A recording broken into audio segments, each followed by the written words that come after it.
ព័ត៌មានទៅកាន់ខេត្តកំពង់ចាមឯកឧត្តមអភិបាលខេត្តកំពង់ចាមគឺបានស្នើទៅកាន់មន្ទីរសុខាភិបាលខេត្តនៅក្នុងការបង្កើតនៅក្រុមសម្ព័ន្ធក្រុមគ្រូពេទ្យជំនាញឯកទេសជំងឺមិនឆ្លងដើម្បីបម្រើ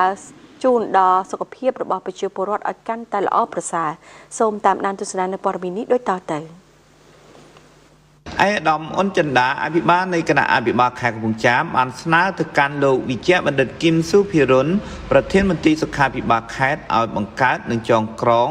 ក្រុមសម្ព័ន្ធគ្រូពេទ្យជំនាញឯកទេសជំងឺមិនឆ្លងដូចជាជំងឺទឹកនោមផ្អែមជំងឺមហារីកបេះដូងឡើងឈាមជាដើមដើម្បីផ្ដល់យោបល់គ្នាទៅវិញទៅមកអ្វីដែលជាការព្យាបាលថ្មី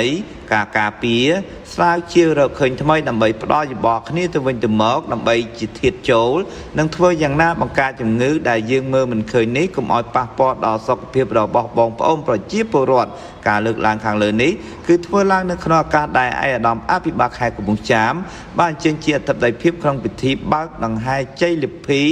មន្ទីរពេទ្យបង្អែកខេត្តកំពង់ចាម CPA3 ទទួលបានចំណាត់ថ្នាក់លេខ1ទូទាំងប្រទេសជាអង្គភាពផ្ដល់សេវាសាធារណៈគំរូក្នុងវិស័យសុខាភិបាលឆ្នាំ2024ដែលពិធីនេះបានធ្វើឡើងនាដើមសប្តាហ៍ទី4នៃខែមីនាឆ្នាំ2025នេះឆ្លៀតនៅក្នុងឱកាសនេះដែរឯកឧត្តមអភិបាលខេត្តកំពង់ចាមមានប្រសាសន៍ថា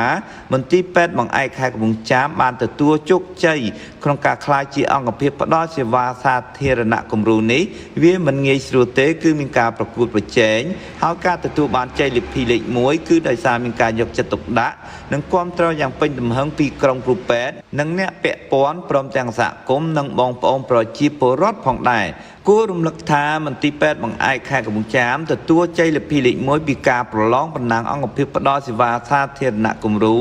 ក្នុងវិស័យសុខាភិបាលឆ្នាំ2024ដែលរៀបចំឡើងដោយក្រសួងមុខងារសាធារណៈកាលពីថ្ងៃទី6ខែមីនាឆ្នាំ2025គឺក្នុងរយៈពេល5ឆ្នាំ2020-2024មន្ទីរពេទ្យបង្អែកខេត្តកំពង់ចាមបានអភិវឌ្ឍមន្ទីរពេទ្យទាំងហេដ្ឋារចនាសម្ព័ន្ធនិងគុណភាពនៃការផ្ដល់សេវា